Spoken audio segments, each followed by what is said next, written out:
Ketchup at saka mayo chop. Ketchup. No? Sarap? Hey guys! Welcome back to Mama Quata's channel. For today's video, we're going to cook the easy fried fish fillet. But before anything else, please don't forget to like and subscribe to Mama Quata's channel and click the notification bell so you won't miss any of my videos. So, are you excited? Let's go!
Guys, ang ating fried fish fillet.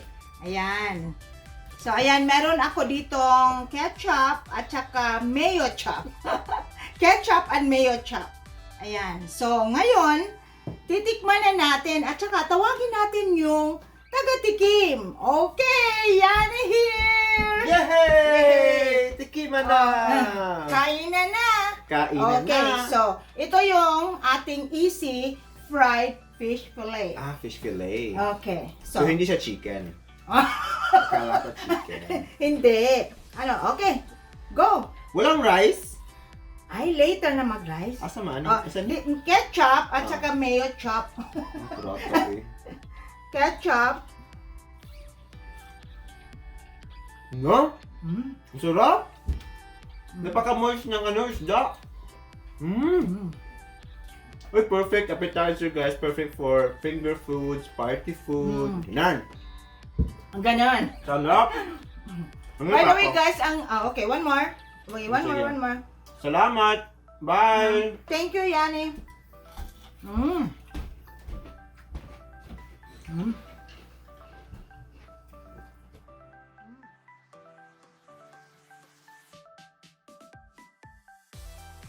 Sige.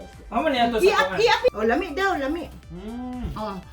Asa may lami nga kuan ka ng ketchup o ketchup o mayo chop.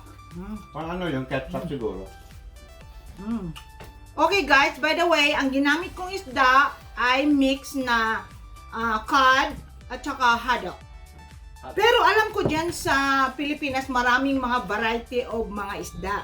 Kaya so nasa inyo na. Basta ito ang easy fried fish fillet. Okay guys, shoutout ko pala muna yung pamangkin ko nga si Don Florian May na bago lang panganganak. At saka, ang ganda ng baby, Danaya Mitch! Welcome to the family! Danaya Mitch, welcome to the world! So, ang ganda ng baby ni Don Florian May. And also sa mga lahat na kababayan natin all over the world, mga OFW o hindi man OFW, ingat kayo palagi and stay safe and stay strong. And also sa mga lahat na family ko dyan sa Dipolog City, ingat kayo palagi. I missed you all. At saka guys, let us all pray for the whole world for peace, love, and unity and protection, claiming God's protection, and also especially sa mga kababayan natin dyan, part of the Luzon na apektado sa bagyo, at sa mga nawalan ng mahal sa buhay, stay strong. And okay, guys, that's all for this video, guys. Please don't forget to like, share, comment below, and subscribe to Mama Quata's channel. Bye for now. God bless you. I love you guys. Bye.